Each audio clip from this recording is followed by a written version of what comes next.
আমি আমার বান্দার সারা যে রগের উপরে তার মাথা, এর থেকেও আমি আমার বান্দার বেশি নিকটে। সুবহানাল্লাহ পড়ে। আমি তোমার কাছে, আমার কাছে মাপ চাও, যত বড় গুনাহ হোক। ওয়াকালা রাব্বুকুম উদউনি আস্তাজিব লাকুম। তোমার প্রভু তোমাকে ডেকে বলেছে আমাকে ডাকো, আমি মাফ করে দেব। সুবহানাল্লাহি ওয়া বিহামদিহি। কত বড় কথা, আমাকে ডাকো, নিরাশ হয়েও না, হতাশ হয়েও না। আল্লাহর গজব বেশি না রহমত বেশি? আল্লাহর রহমত বেশি। হাদিসে কুদসির ভিতরে এসেছে, আল্লাহ পাক বলেছেন, কোন বান্দা যদি আমার দিকে এক বিগত অগ্রসর হয়, আমার রহমত তার দিকে এক হাত এগিয়ে যায়। কোন বান্দা যদি আমার দিকে হেঁটে আসে, আমার রহমত তার দিকে দৌড়ে যায়। বান্দা যখন আল্লাহর দরবারে দুহাত উঁচু করে চোখের পানি ফেলে দেয়, মুসলিম শরীফের হাদিসের ভিতরে এসেছে, গভীর রাত্রে, রাতের তৃতীয় অংশে আল্লাহ রাব্বুল আলামিন প্রথম আকাশে আসেন আর ডেকে বলেন, পৃথিবীতে আছো নাকি কেউ গুনাহ করে জীবন বরবাদ করে দিয়েছো, আমার কাছে মাফ চাও। ঋণগ্রস্ত আছো, অসুস্থ আছো, অপমানিত আছো, কে আছো মাজলুম, আমাকে ডাকো, আমার কাছে বলো, আমি ডাকের সাড়া দেব, জীবনের আশা পূরণ করে দেব।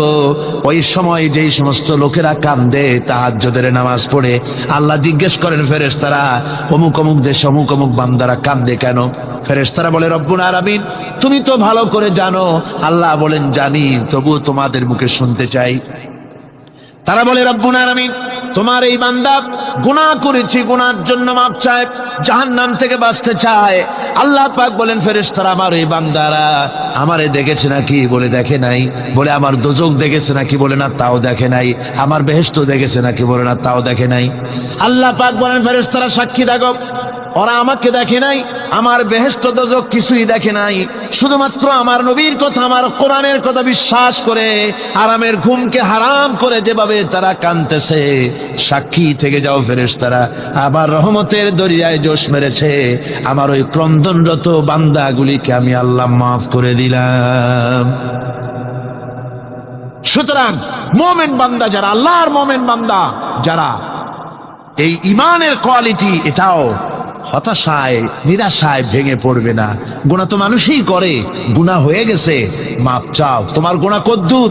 তোমার গুনাহ যদি হয় পাহাড় সমান, আল্লাহর রহমত আকাশ সমান। জাহান্নামের কঠিন শাস্তি থেকে বাঁচতে হলে আল্লাহর প্রতি ঈমান আনতে হবে। আর ঈমান আনলে যে কোয়ালিটিগুলি হওয়া উচিত, সেগুলি আমি আপনাদের সামনে আলোচনা করছি। এরপর আরেকটি কোয়ালিটি হবে মুমিনের, তা হলো কঠোর কঠিন বিপদে অবিচল থাকবে, বিপদে ভেঙে পড়বে না। বিপদ আপদ, শত্রুতা, ক্ষয় ক্ষতি যা কিছু হয় সবই আল্লাহর পক্ষ থেকে, এটা মেনে নিতে হবে এবং ধৈর্য ধারণ করতে হবে। বিপদ মুসিবত শুধু উম্মতের জন্য নয়, দুনিয়ার সমস্ত নবীদের বিপদ এসেছে, হয় নাই? নবীদের বিপদ আসে নাই?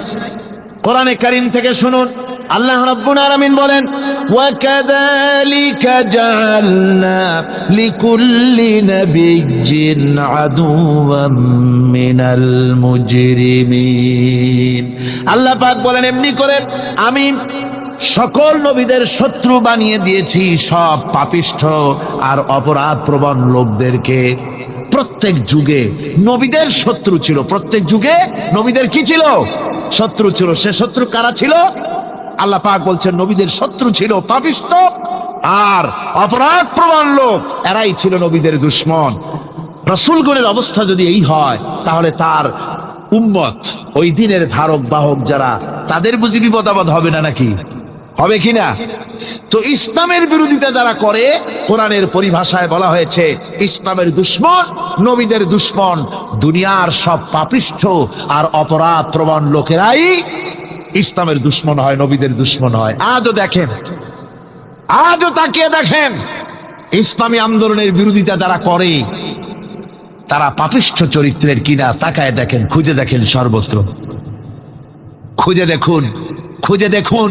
যারা ইসলামী আন্দোলনের বিরোধিতা করে, যারা ইসলামকে মিটিয়ে দেওয়ার চেষ্টা করতেছে, যারা ইসলামকে মৌলবাদ বলে, ইসলামকে সাম্প্রদায়িক বলে, কোরআনে কারীমের কথা কত স্পষ্ট যে নবীদের দুশমন হয়, ইসলামের দুশমন হয় মুজরিম লোকেরা, অপরাধ প্রবণ আর পাপিষ্ঠ লোকেরা। আজও আমরা দেখতে পাই এই শ্রেণীর লোকেরা পাপিষ্ঠ এবং সবচাইতে সমাজের নিকৃষ্ট ধরনের চরিত্রহীন লোক। নামাজ নাই, আপনি খুঁজে দেখেন ইসলামী আন্দোলনের বিরোধিতা যারা করছে, যারা নেতৃত্ব দিচ্ছে, নামাজ নাই, রোজা নাই, চরিত্র নাই, হজ নাই, যাকাত নাই, মদ, জুয়া, জেনা, ব্যভিচার ইত্যাদিতে লিপ্ত, চেহারা দেখলে ছেলেপেলেরা 2 গ্লাস পানি খায় ভরস ওঠে। কথা ঠিক কিনা কর? এই হলো অবস্থা। মারে কেন?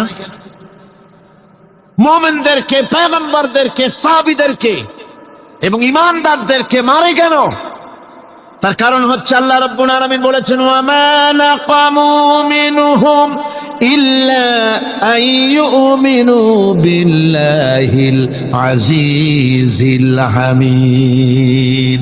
কাফিররা ঈমানদার লোকদেরকে অন্য কোন অপরাধী নির্যাতন চালায় না, নির্যাতন চালায় শুধু এই কারণে যেহেতু মুমিন লোকেরা পরাক্রমশালী, আল্লাহ রাব্বুল আলামিনের দ্বীনকে কায়েম করতে চায়, তার উপরে ঈমান এনেছে, এই কারণেই তারা মারে।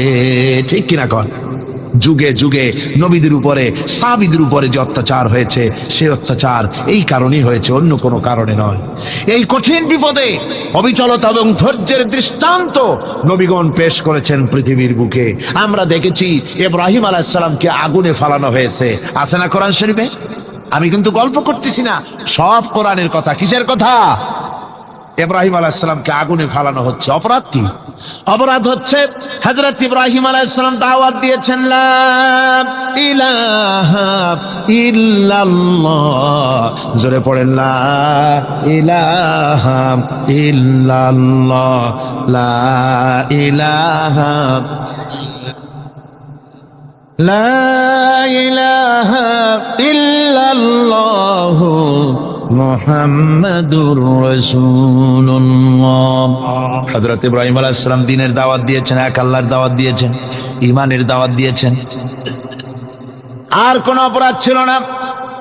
নমরুদ সহ্য করতে পারলো না।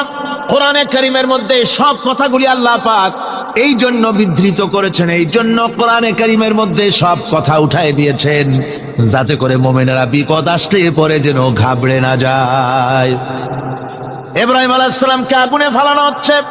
ফেরেশতা বলছে, ইব্রাহিম তোমারে আগুনে ফালায় দাও হতেছে, আমার কাছে সাহায্য চাও, আমার কাছে ক্ষমতা আছে, আগুনগুলো উঠাইয়ে নমরুদের বংশ জ্বালায় দেব। হযরত ইব্রাহিম ফেরেশতার কাছে সাহায্য চাইছিলেন নাকি?